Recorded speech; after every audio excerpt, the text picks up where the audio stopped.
৩৬ দলের অংশগ্রহণে UEFA champions লিগের নতুন ফরম্যাটে লিগ পর্বের ম্যাচগুলো শেষ হওয়ার পর ৩৬ দল থেকে সরাসরি পয়েন্ট টেবিলের শীর্ষ ৮ দল চলে যাবে রাউন্ড অফ 16-এর প্রথম ৮ দল হিসাবে। এরপর দ্বিতীয় ৮ দল অর্থাৎ ৯ থেকে ১৬তম দল পর্যন্ত এই দলগুলো প্লে অফ খেলে তবেই শেষ ১৬তে যেতে হবে। চ্যাম্পিয়ন্স লিগের নতুন ফরম্যাটের লিগ পর্বের প্রথম ম্যাচ ডে শেষ হয়েছে এবার। আর প্রথম ম্যাচ ডের খেলা শেষ হওয়ার পর দলগুলোর জয় পরাজয়ের উপর ভিত্তি করে চ্যাম্পিয়ন্স লিগ জানিয়েছে কারা বর্তমানে পয়েন্ট টেবিলে কোন পজিশনে আছেন। সেখানটাই দুঃসংবাদ পেয়েছে রিয়াল মাদ্রিদ। মাদ্রিদের দলটি স্টুটগার্টকে পরাজিত করলেও পয়েন্ট টেবিলের শীর্ষ ৮-এ জায়গা হয়নি। ৩ পয়েন্ট পাওয়া রিয়াল মাদ্রিদের বর্তমান অবস্থান নবম স্থানে।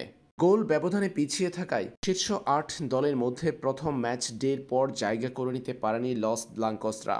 শীর্ষ ৮ দলের মধ্যে আছেন Bayern Munich, Celtic, Leverkusen, Aston Villa, Borussia Dortmund, Porto Praha, Liverpool এবং জুভেন্টাস।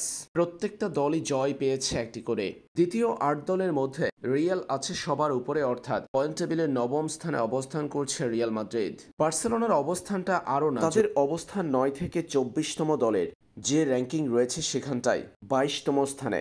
এক ম্যাচ খেলে কোনো পয়েন্ট অর্জন করতে পারেনি তারা, পরাজিত হয়েছে প্রথম ম্যাচটা। শীর্ষ ৮ দল সরাসরি চলে যাবে শেষ ১৬তে। ৯ থেকে বাকি ১৬ দল খেলবে প্লে অফ, সেখান থেকে নির্ধারিত হবে ৮ দল। এভাবেই শেষ ১৬ দল চূড়ান্ত করবে ইউএফা।